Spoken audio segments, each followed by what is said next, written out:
लोकसभा चुनाव में हार के बाद पहली बार दिनेश लाल यादव उर्फ निरहुआ कैमरे पर आते हैं, इंटरव्यू देते हैं, मीडिया कर्मी से बातचीत करते हैं। और जब बातचीत के दौरान निरहुआ से ये सवाल पूछा जाता है कि आपने इस बार का चुनाव जीतने के लिए पूरी दमखम लगा दी थी, खुद को झोंक दिया था, न सिर्फ आपने प्रचार किया था बल्कि भोजपुरी इंडस्ट्री के तमाम कलाकार भी आपके समर्थन में प्रचार कर रहे थे, चाहे वो कोई भी हो, रितेश पांडे हो, आम्रपाली दुबे हो, अक्षरा सिंह हो या फिर नीलम गिरी हो, सबने आपके लिए प्रचार किया, सबने आपका समर्थन किया। इसके बावजूद भी आप इस बार का चुनाव हार जाते हैं। आपको क्या लगता है, कहां चूक रह गई, कहां कमी रह गई, कहां आपको लोगों का प्यार भरोसा नहीं मिल पाया? इस बात के जवाब में दिनेश लाल यादव उर्फ निरहुआ ने कहा कि देखिए, हमने अपनी तरफ से पूरी कोशिश की, पूरी दमखम लगाई, शाम दाम दंड भेद सब कुछ लगाया, पूरी कोशिश की कि हम इस बार का चुनाव जीत जाएं।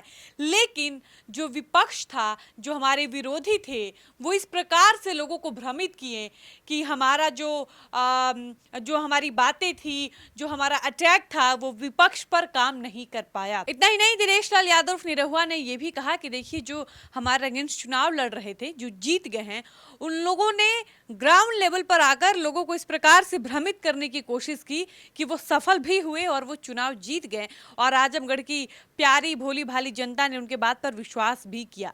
निरहुआ ने कहा कि वो लोग ग्राउंड लेवल पर जाकर लोगों के दिमाग में ये भरना शुरू किए थे कि मोदी जी अगर इस बार सत्ता में आएंगे, मोदी जी अगर देश के तीसरी बार देश के प्रधानमंत्री बनेंगे, तो संविधान खत्म हो जाएगा, आरक्षण खत्म हो जाएगा, संविधान खतरे में आ जाएगी। इस तरीके की बातें बोलकर लोगों को गुमराह किया गया, लोगों को भ्रमित किया गया।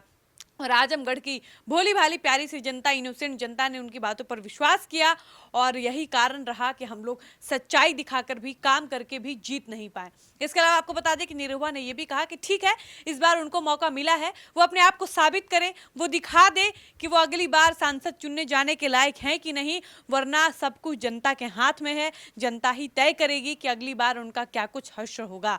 निरहुआ ने यह भी कहा कि हमने 2 सालों में जो काम आजमगढ़ के लिए कर दिया है, वो काम वो 50 साल में भी नहीं कर पाएंगे। अगर उनको 50 साल का भी वक्त दे दिया जाएगा, तब भी वो उतना काम नहीं कर पाएंगे जितना काम निरहुआ ने 2 साल में करके दिखा दिया है। निरहुआ ने कहा कि मैंने आजमगढ़ का कायाकल्प कर दिया है, पूरी तरह से आजमगढ़ को बदल दिया। मैं रिंग रोड बनाने की तैयारी कर रहा हूं। मैं चाहता हूं कि आजमगढ़ हमारा कमाल का हो जाए, बढ़िया दिखने लगे, हर चीज में बेहतर हो जाए। लेकिन जो लोग वहां से सांसद चुने गए हैं, वो लोग आजमगढ़ को फिर से बर्बाद कर देंगे। उसके बाद निरहुआ से ये पूछा गया कि क्या आपने शीर्ष नेतृत्व से ये बात करने की कोशिश की, ये जानने की कोशिश की कि आगे क्या कुछ करना है, क्या राजनीति में सक्रिय रहना है या फिर अपनी इंडस्ट्री पर ध्यान देना है, फिल्में करनी है, गाने करने हैं, क्या कुछ करना है? तो निरहुआ ने कहा कि देखिए, हम हार के बाद सबसे पहले अपने पूज्य जो योगी आदित्यनाथ है, जो यूपी के मुख्यमंत्री हैं, हम उनके पास गए थे, उनसे बातचीत किए, सलाह किए, उन्होंने मुझे मार्गदर्शन दिया। उन्होंने कहा भी कि आप फिल्म भी कर सकते हैं, आप अपने इंडस्ट्री पर फोकस करिए, काम करते रहिए, लेकिन बीच बीच में आपको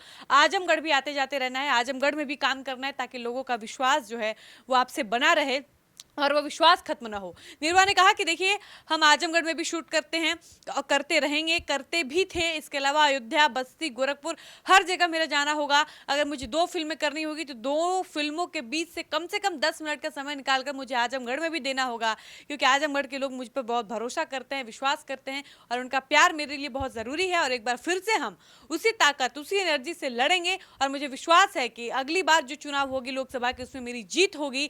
क्योंकि निरहुआ ने कहा कि जब तक तोड़ेंगे नहीं, तब तक छोड़ेंगे नहीं। यानी निरहुआ आने वाले आगामी लोकसभा चुनाव की तैयारी कर रहे हैं और वो कह रहे हैं कि इस बार जो लोकसभा चुनाव होगा 2029 में, उसमें मेरी जीत निश्चित है। बाकी आपका इस पर क्या कुछ कहना है, अपनी राय बताइएगा। वीडियो को समाप्त करते हैं, मिलते हैं नए वीडियो में। धन्यवाद।